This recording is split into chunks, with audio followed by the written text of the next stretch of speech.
Hi, Scott. Well, welcome to episode 16. Hey, Mark, I'm super excited about this one. Well, we got a great guest. Why don't you, he's a friend of yours and someone you've known, so why don't you tell us a little bit Yeah, about who we have?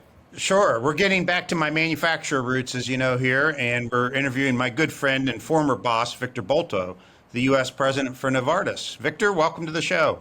Well, thank you very much, Scott. A pleasure to be again with you and discuss about the healthcare and the realities and future of it. And Mark, very nice to meet you as well. And thank you both for inviting me to this episode. Well, great. Well, we're thrilled you're here. And we have a pretty diverse listener base, right? So from our perspective, I think it'd be good to just sort of start from a brief introduction about Novartis and about some of your priorities and what you're working on these days. Excellent. Yeah, absolutely, Mark. So I represent Novartis today. As Scott mentioned, I have the privilege of leading their U.S. organization. Novartis is a Swiss-based biopharmaceutical company. You know, we've been in this space in healthcare for a number of decades already. Initially as a health conglomerate company with interest across a wide-ranging businesses like agriculture and chemical dyes early on and generics. But over the past years, what we have been doing over a number of corporate transactions is narrowing down our focus to what we believe we do best, which is research, develop, and commercialize breakthrough innovations. And Mark, we believe that that's one of the things that differentiates us because we have never shied away, quite the opposite, from being at the forefront of what technology can bring to patients. So a couple of examples that I would like to offer, for example, is that we were the first company to get an FDA-approved gene therapy. We were the first company to get a cell therapy, a CAR-T therapy approved by the FDA in the US as well. And today we are probably the only company of our size that actually does have a presence from a research, development, and commercial standpoint in practically every new advanced technology platform that pharmaceutical companies are using to fight a broad range of diseases.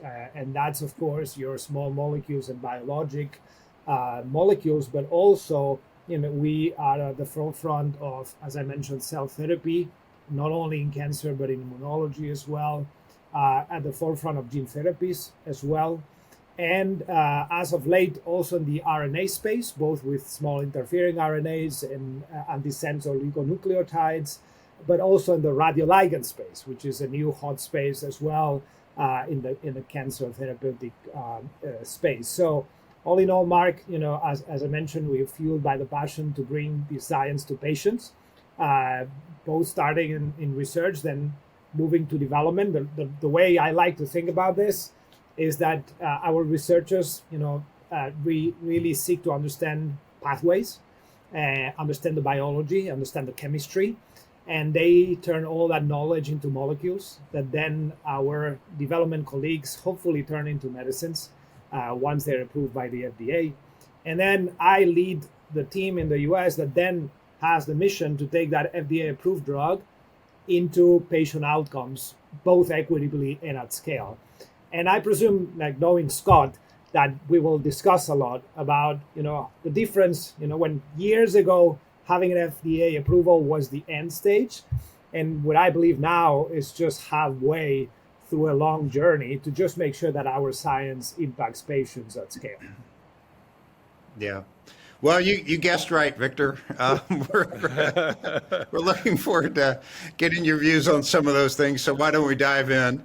And Victor, you know, you have definitely seen the evolution of the U.S. drug pricing and access system over the last number of years from your perspective as a senior life sciences executive and on behalf of your company as well. Could you briefly start by summarizing that evolution and moreover, you know, its impact on patients, on physician practices, and even on the business model for a company like Novartis? Yes, absolutely, Scott. And I'll give my perspective from someone who is relatively recent to the U.S. healthcare ecosystem, right? So I had the pleasure to work with Novartis for the last 20 years, but half of that time in Europe, and then I came over to the U.S. about 10 years ago. And already back then, which is kind of my span of history, I was pretty surprised by the complexity. That's the one word I would use, right? By the complexity that was inherent to a system in the US that is highly fragmented compared to the other healthcare ecosystems I was used to operate in.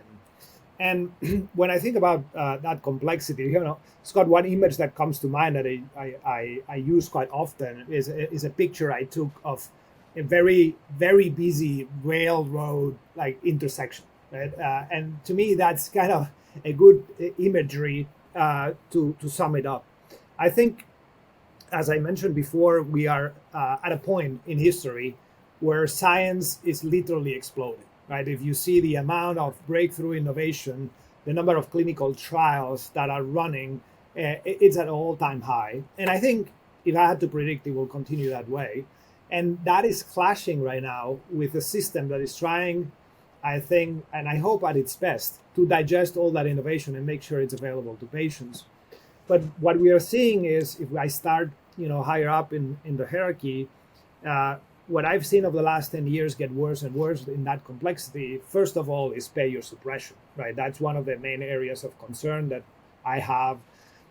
We've seen the number of formulary exclusions go up quite substantially, and the number of step edits, the number of prior authorization requirements, the complexity of the prior authorization requirements go up, and even the new to market blocks becoming more and more usual. And just for those who don't know what all these terms mean, it's basically levers that payers have to basically suppress demand, right? And that, I think, is having a ripple effect for every other stakeholder in the healthcare ecosystem, right? In a way, healthcare practices, if you look at the ratio of healthcare practitioners versus overhead staff, it's actually been exploding over the past years, right? And it's not unusual to go to a healthcare practice and see, 5-10 times more staff that you used to see 10, 15 years ago. And this stuff is basically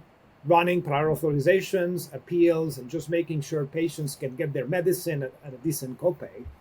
So that's one huge impact on healthcare practitioners, and I think it explains why many sectors within healthcare are consolidated, right? Because they need to absorb that overhead in ways that makes their business viable. In terms of patients, it is becoming exceptionally complex, and I think we all can relate to that, to actually get a medicine that we were prescribed by our physician, right? It becomes quite a juggling exercise. One, to understand what your copay is, and once you understood what your copay is, actually get the medicine and stay on the medicine, right? And there's quite daunting metrics, Scott, that you and I have discussed, right? That actually show that about 25% of the patients today believe in the US that they cannot afford their medicines. 7 out of 10, actually, when you think about specialty medicines, are not on the medicine that were prescribed 3 months after that prescription. And that, I believe, is probably the biggest barrier to public health in the United States nowadays. I believe that, thankfully, less and less science is becoming the barrier, thanks to that breakthrough innovation that we're seeing come through. But more and more, the availability of that innovation is becoming a challenge, right? And I'm profoundly concerned about that. And I think that's a concern that is shared by many stakeholders in the industry and by patients particularly as well. Well, Victor, first of all, congratulations on all the incredible science, right? That's really what it's all about. And as you shared, it's remarkable what the progress that you're making and the products that you're bringing to the market. But as you mentioned, none of that's any good if patients can't get access to it. So what are some of the things that I know Novartis has a long-standing commitment to patients? I had the pleasure of working with Novartis 25 years ago to launch your first biologic. What are some of the things that Novartis is doing to help patients overcome some of what you call the payer suppression? Yes. So Mark, we're working across a number of angles, right? And I had the pleasure to work with Scott as we were standing up some of them. The first one starts with our Novartis Patient Assistance Foundation. Right? That's a foundation that we have in place that seeks to support patients who cannot afford their medicines, right? And every year, just to give you a sense, we support between 300 and 350,000 patients with free medicine, right? So basically, for those patients who cannot afford it, just to give you a sense of the magnitude of that, in terms of the value of that, it's around $10 billion of drug that we give up for free every year, right? Because we truly take our mission to bring our medicines to patients equitably very, very seriously. And so that's one of the mechanisms. The second mechanism, Mark, has to do with our market access organizations. Right? So we have a very sophisticated market access organization that was stood up by Scott that actually looks at understanding how we can operate with payers just to make sure as soon as possible after a launch, we remove potential barriers, right? So that complexity that patients face and physicians face once they decided to use one of our medicines because it's the appropriate medicine for that patient. When that emerges, we are here to help. And market access and the negotiation with payers is one first step. The second one, and one that I'm particularly proud of, Mark, is that we stood up a standalone organization that we call Novartis Patient Support. And as the name clearly explained, it's a whole organization of several hundred of our associates that actually only have as a mission to make sure that once a physician has made a choice to prescribe one of our medicine, the patients can get on the medicine and stay on the medicine, right? Which, as long as the physician and patient think it's appropriate. And those hundreds of people are determined, really determined to get and keep as many patients as possible on these medicines. And just to give you a sense of how far we went to ensure that that's the case, we went all the way to build our own technology stack, to build our own contact centers. So we are in the process now where every single patient that we help and every office that we help is held by a Novartis employee, right? We are not 100% there, but we are more than halfway there. And we are investing very seriously to just make sure that that happens. Most of our competitors, Mark, just for reference, do externalize that work. We believe that it's absolutely core to our mission to give the best experience to all these patients who are going through their own journey and we believe deserve the best support. And those teams are also the ones administering copay assistance for the patients where we can do that. So for federally insured patients, the law does not allow that, but for commercial patients, we do offer a very generous copay support program where the majority of patients pay a $0 copay. And last year, we supported 350,000 patients buying down their copays to just make sure that one of the biggest barriers for patients, which is affordability, does not get in the way of them getting their medicine and staying the medicine as appropriate, right? And we can talk later as well, Mark. I think the copay discussion is probably at the center of one of the political debates out there right now in terms of drug pricing, right? But I'm sure we can debate about that later on, Mark. But in a nutshell, we're going out of our way with hundreds of millions of dollars of investment, $10 billion of free drug, and buying down copays for 350,000 patients, just to make sure that that science that we work so hard on bringing to patients really has the impact that it's intended to have. Yeah, remarkable. Victor, let's turn to a real life example to illustrate some of this payer suppression that you mentioned. We know that a few years ago, Novartis launched a breakthrough congestive heart failure medicine called Entresto. Could you reflect on some of the circumstances around that launch and how it went? Yeah, that's actually a great example, Scott. And that was just when I had arrived to the U.S. And we have, just for context, for those who may not know the drug and the circumstances. Yeah, this was a drug that read out prematurely in an outcomes trial, big outcomes trial, because of its efficacy. So we saw that in the study, it reduced mortality measures by around 20%, right? So when we launched this medicine, we did it at a that was deemed cost effective, right, by ICER, for example. Yep. And we were hoping, right, that payers would embrace it as a medicine that has demonstrated and has continued to demonstrate over the years that it can really have an impact on morbidity and mortality, but also is in a position to save cost to the healthcare system down the road, right? And Scott, actually, if you look at the latest AHA guidelines for heart failure, it is recommended as class 1 recommendation to do precisely that, right? Keep patients out of the hospital and save resources to the healthcare system. But what we found when we launched at what we realized, what we thought was an appropriate price, is profound payer suppression, right? So payers deemed it appropriate to set up prior authorization, quite onerous prior authorizations, that cardiologists had a very hard time filling, because cardiologists up until then had mostly been using generic therapies, ACEs and ARBs, and were not used or staffed to actually do that onerous effort. And it took us good 3 to 4 years, right, to, on the one hand, appropriately educate physicians on the benefits of the drug, but also get rid little by little of these prior authorizations.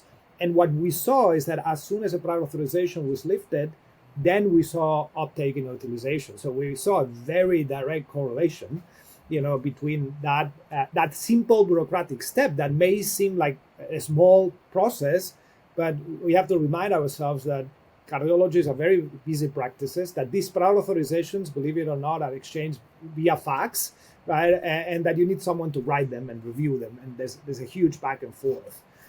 So once we started eliminating those prior authorizations, we came to the current day, where now, 9 years later, we have 2 million patients treated with this medicine and benefiting from this medicine. But it took a huge effort at the beginning to basically come down these PAs, but also reduce copays. So we invested a lot of money as well from an access perspective to lower the copay thresholds, right? So that patients would not have to pay onerous copays. And that had an impact as well, Scott. So today, Entresto is a medicine that is thriving. Interestingly enough, it's in the IRA list for drugs to be negotiated. We can discuss that another day. But all in all, a great example of how an amazing medicine actually hit patients 4 years too late, just for reasons that I still don't fully understand. Mm-hmm. Yeah, Now, just to Victor, you follow up. mentioned- Oh, go ahead, Scott. Yeah, I was just going to put a point on the IRA negotiations. I mean, it is ironic that this is a medicine that was cost effectively priced to begin with, has, I would say, remained so. It's rebated even more now than earlier. And moreover, it has evidence that shows that at its current cost, it saves the system money. And so to think that that's one of the targets in the IRA, and I get it, it's simply because it's widely used, and so there's a high volume and high spend. Well, it puts it in the top 10 of the spending, but it's actually a great value, and it's, I think, one of the examples of sort of misaligned incentives and unintended consequences of and Scott, this. I mean, not to deviate from the topic, but just building on what you just said, I think there's a couple more incongruences when you think about it. As you rightly point out, Entresto is on that list not because it's an expensive drug as it's portrayed in the headlines, but it's in the list because it's used by almost 500,000 patients in Medicare, right? So these are patients that have broad impact in public health, and therefore it's of high utilization. But as you point out, Scott, it's highly rebated already to the Medicare plans, right? And to me, what's most important, the majority of these patients have a copay that is already below $30 because we work very hard to take it down. So the reality is that once this drug is negotiated, patients are likely not going to see any difference in their copay.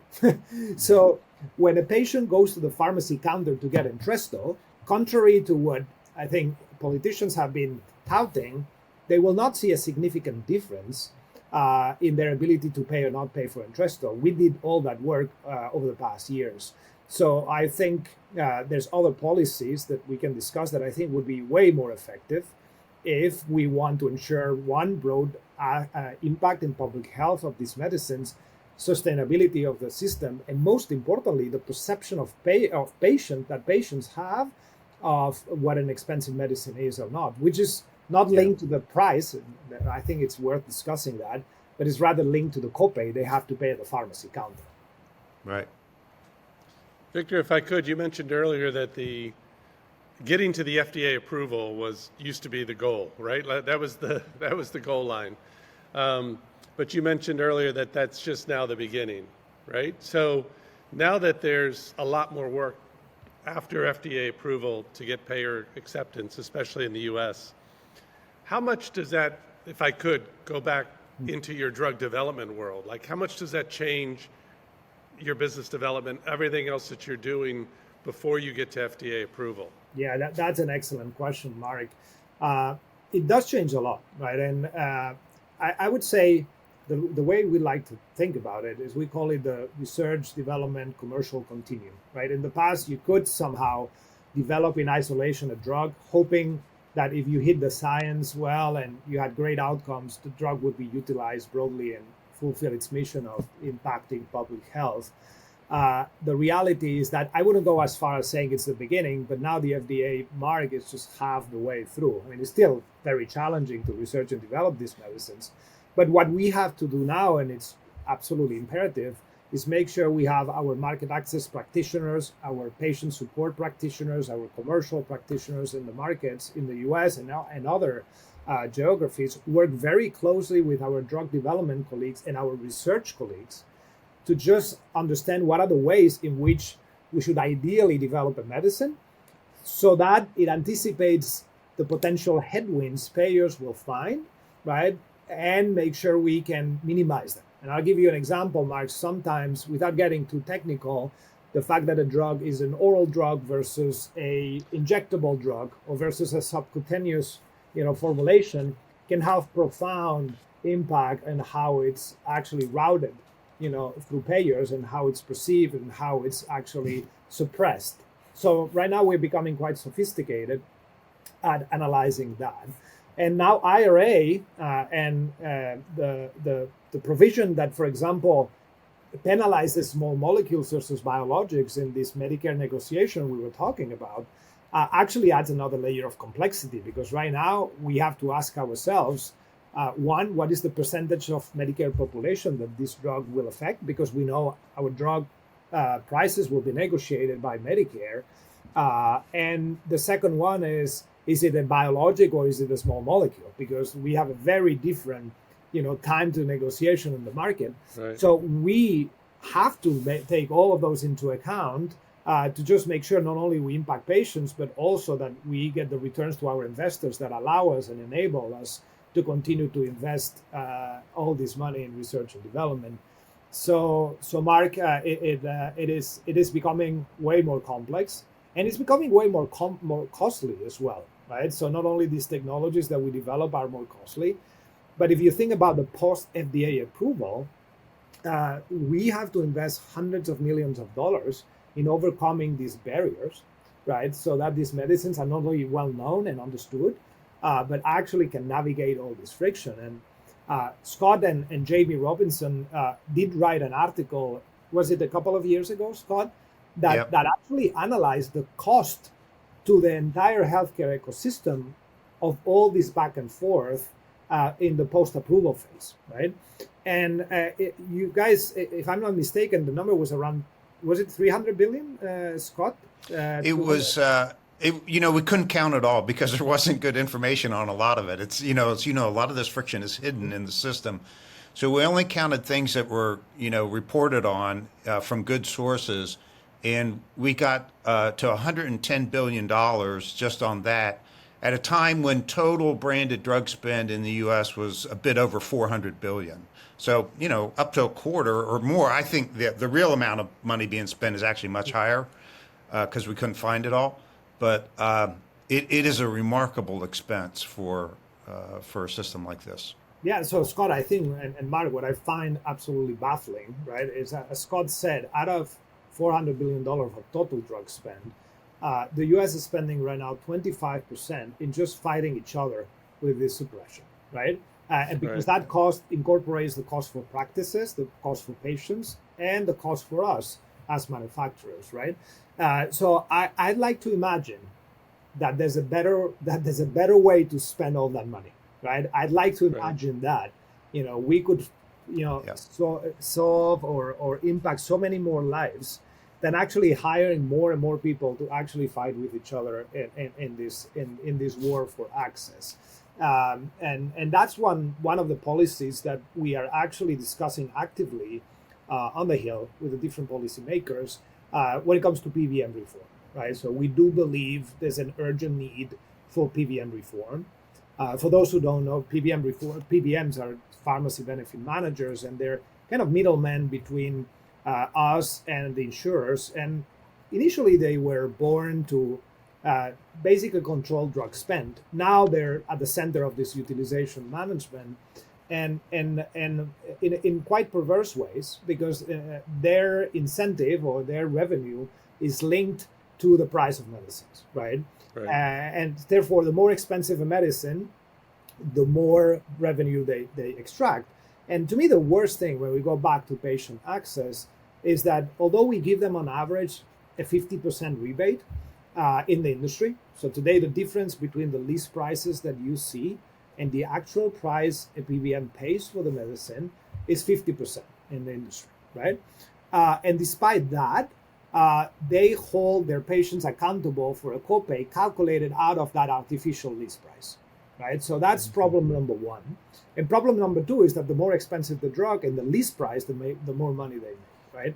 So I think one of the things we are advocating for is a delinking of that incentive. We believe that PBMs can play a role, but they should play a role based on the value that they add and not the value of the medicines that they transact.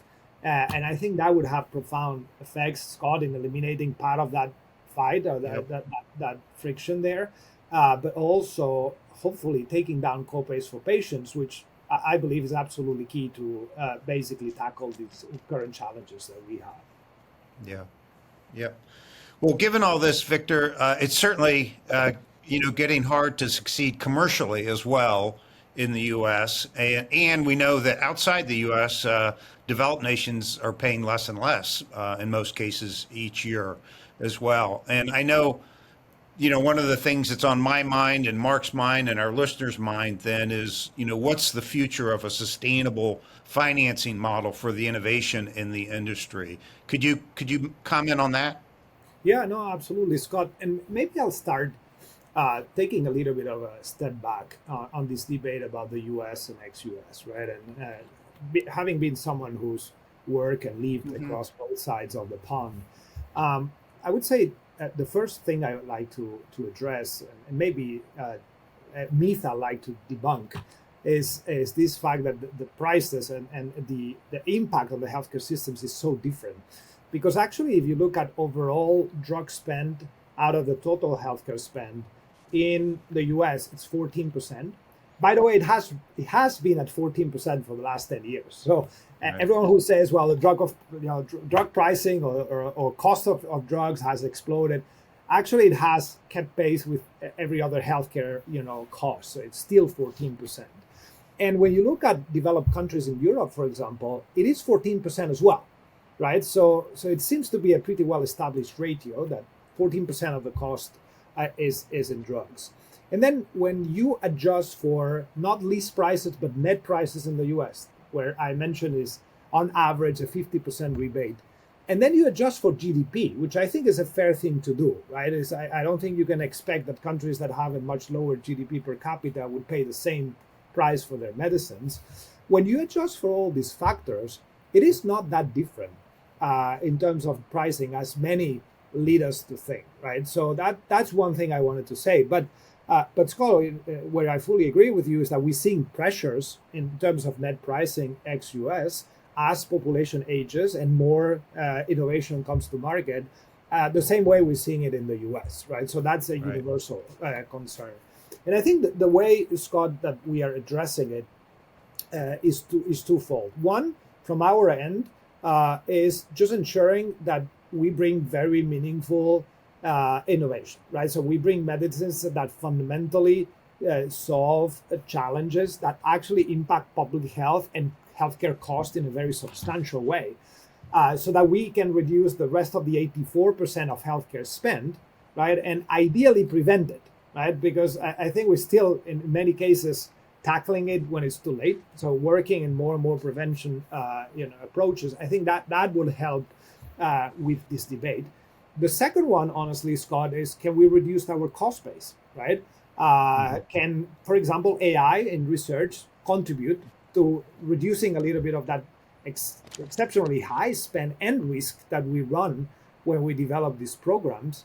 But also, I wish I could reduce the cost that we pay to commercialize our drugs, right? So, I mean, if I didn't have to have all these efforts to actually support patients once they are prescribed our medicines, I could either, reduce my prices lower and affect more patients, or I could reinvest even more in research and development than we do today, right? So I think these are things that we can all collectively tackle. They're all interlinked.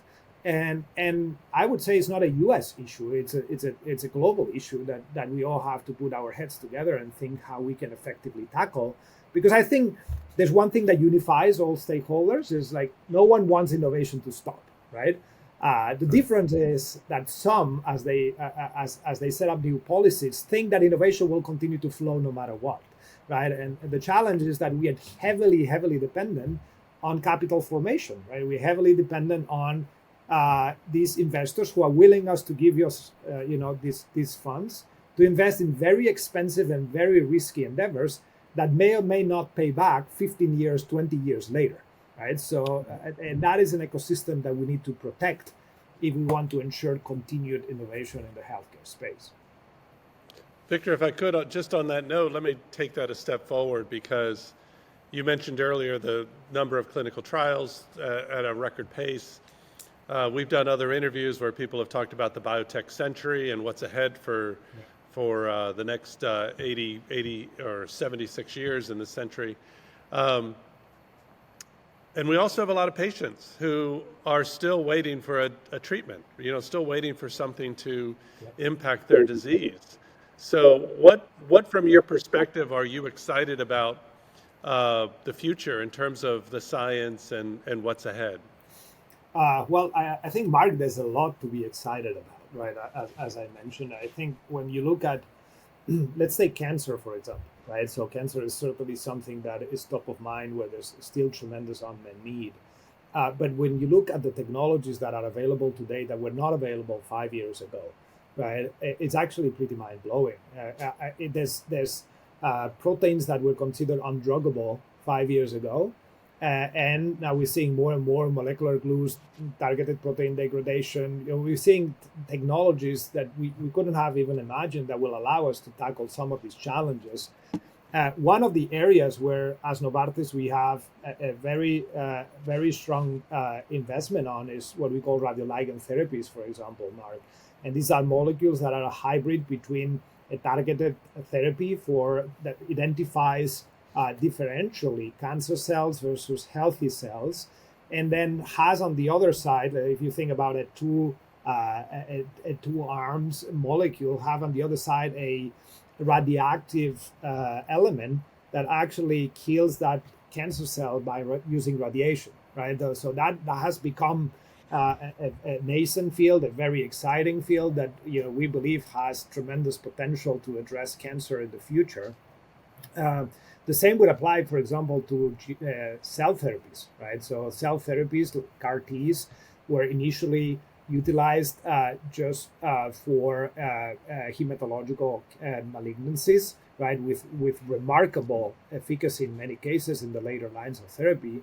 Now we're starting to see that they could be used for immune reset for severe refractory autoimmune diseases, for example. There's a research group in Germany that has inspired all of us, led by Dr. Shed.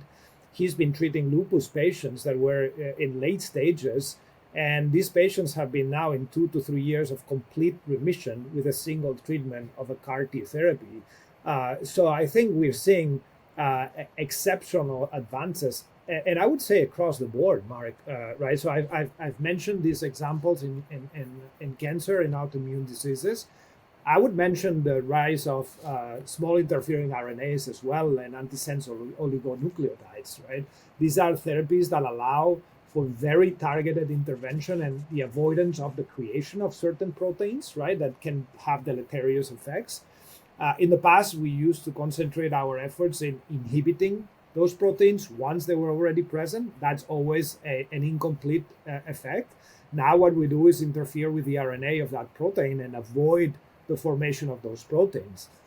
We have a therapy in the market right now for reduction of LDL-C that not only has proven to be highly efficacious and safe because these medicines are very specific, but then we can dose them every 6 months, right? So imagine medicines that are used to potentially in the future reduce cardiovascular risk that only can have to be taken once a year or once every 6 months, right? All of this is not science fiction anymore. Mark, those are realities that have tremendous potential to affect public health at scales that we hadn't even imagined up until recently. But again, going back to the topic of the discussion early on, Mark, we need to make sure that what I call social sciences, or our ability to bring these medicines, to scale to patients, flows at the same pace as the scientific innovation. And right now, I feel the bottleneck is just how our system digests and distributes this innovation. And therefore, I believe urgent measure and policy changes are required to make sure that's the case. Okay, Victor, final question. One of the bonuses for coming on the podcast with us is that you get a magic wand for a moment. We always close by asking our guests for their prescription for better access. And so we turn to you. With your magic wand, what would be yours? What would be the one thing you would like to see? Well, if I had a magic wand, Scott, I would probably use it to eliminate copays for patients, right? So if you think about a couple of data points, right? What is the first thing the government did once during the COVID outbreak when vaccines became technically available? They decided that they had to be available to any patient with no copay, right? They were very clear that copays would get in the way of public health, right? And it did work to a certain extent, right? But it did accelerate the adoption of these incredible, technology breakthroughs. And right now, with Inflation Reduction Act, one of the measures that the government took, I think good policy, was limit the out-of-pocket exposure for Medicare constituents moving forward, right? As a second recognition by the U.S. government that out-of-pocket actually plays a major role on patients' ability to take their medicines and stay on their medicines. I think policy that addresses that, would certainly eliminate all the fuss and all the noise that we hear about drug pricing, right? As I said before, voters and patients are complaining about drug prices, but they're not complaining about drug list prices and net prices. They're complaining about how much they pay when they go to the CVS and they have to shell off like $300 for a medicine that probably in many cases we haven't even charged $300 for, right? So I think that would be a key magic wand move. Of course, detractors, and I anticipate the reaction, will say, well, that will lead to an explosion in healthcare costs, right? And I would say, well, not necessarily, number one, but if that were the case, I'm pretty sure that as a healthcare industry, we would be willing to come and say, well, are potentially more rebates necessary? And we're willing to bring these rebates if, you get those copays down.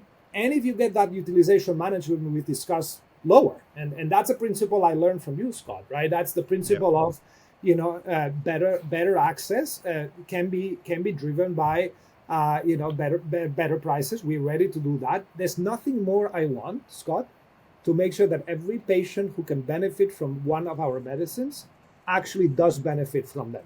And I think a good first step, honestly, would be tackling that copay. And that would make politicians happy as well, because their voters would be happy. It's like suddenly, finally, I don't have to pay those onerous copays for my medicines. And I think everything else we can work out in the background with good faith and anchored on that common passion that I hope everyone has, to really make sure that we bring science to life and that we impact patients both equitably and at scale, which ultimately is what our mission is and should be. Yeah.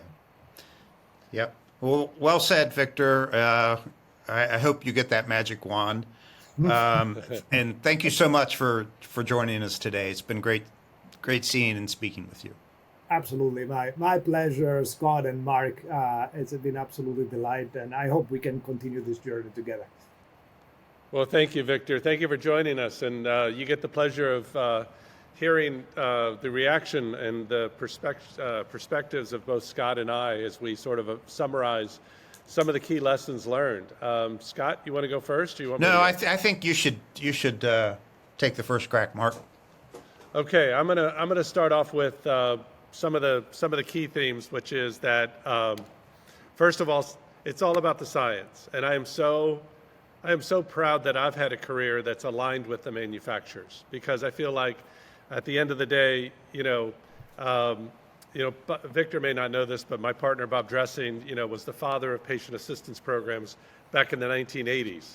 And, we recognize the importance of manufacturers because they're really the ones that bring cures and treatments for patients. And so continue to be thrilled with what Novartis is doing.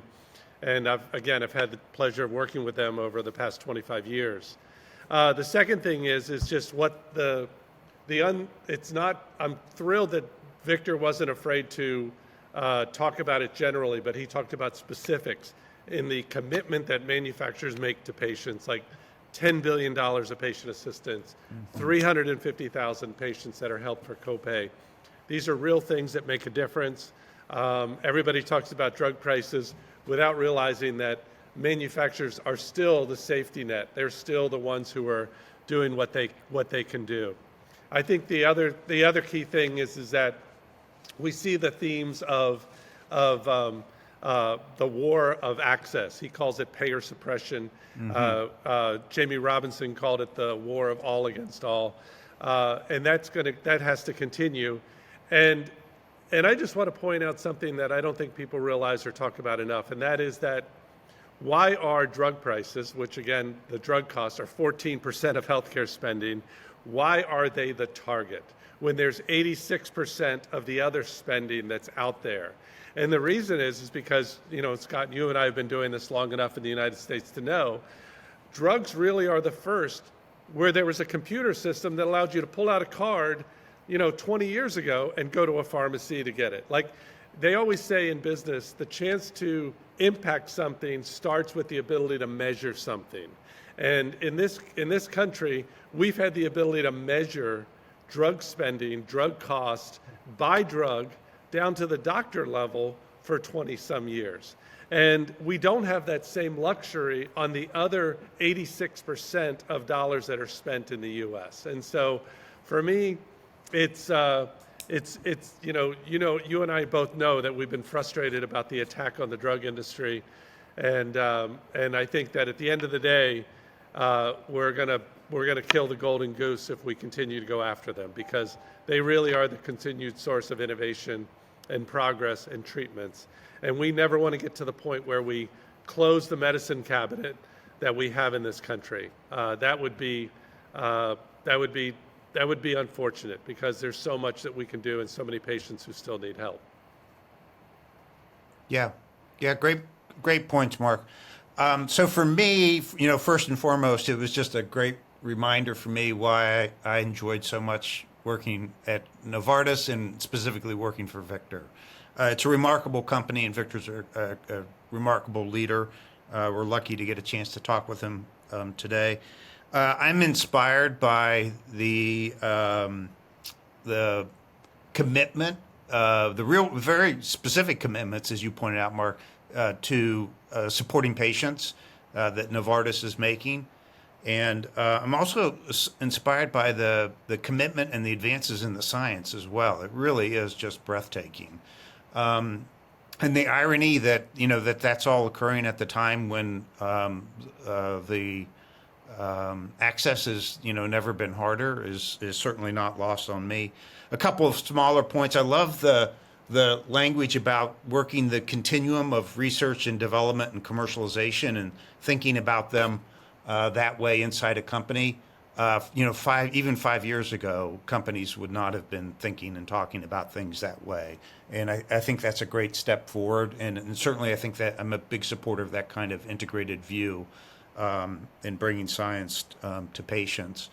And then lastly, I love the simplicity of let's just go to work on copays. Right. Yeah, I Right. think that would be an amazing place to start, actually, for patients and for the whole system.